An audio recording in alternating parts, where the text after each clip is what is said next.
What's cooking in this small kitchen is a recipe for potential disaster. A plastic container of grease left on a hot burner first melts and then bursts into flames, reaching up to the cabinets overhead. While next door in this basement, fire peeks out from beneath the pillows on the couch. And in this room, a malfunctioning electrical cord catches the love seat on fire. Okay, who's ready to go? Now West Metro recruits will take what they learned in the classroom to figure out where and how the fire started. Get that wide focus. Look in. Wide focus. In. Okay? You're up. About 3 minutes in there. They will base their investigation on the evidence left behind: charred walls, still smoking furniture, melted toys, and melted light bulbs. Melting patterns, whether it's just a simple pattern, a V pattern, or just a cone pattern, or whatever type of pattern it is, just normal combustible material that is ignited and burning.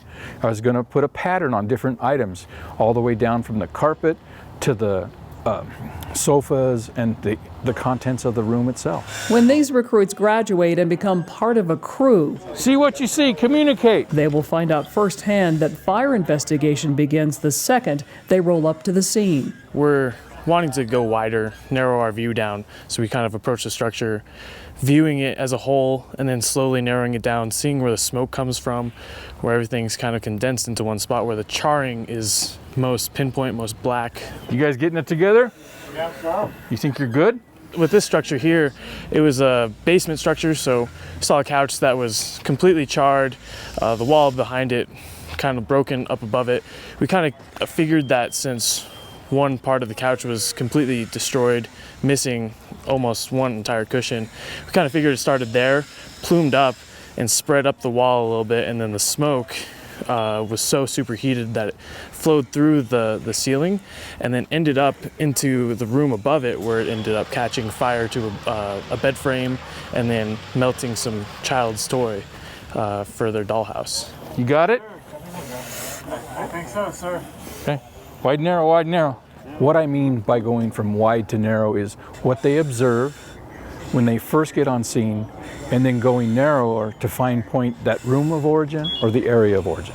This training will help them recognize what's important, how to read the clues, and pass along the details. It was like really melted, and then it looked like the heat kind of came up from there and moved outwards. We could see like how it spread, how it started to decay towards certain areas, and how it was extinguished. I want them to know, I want them to feel, where was that heat when you first went into that building or structure?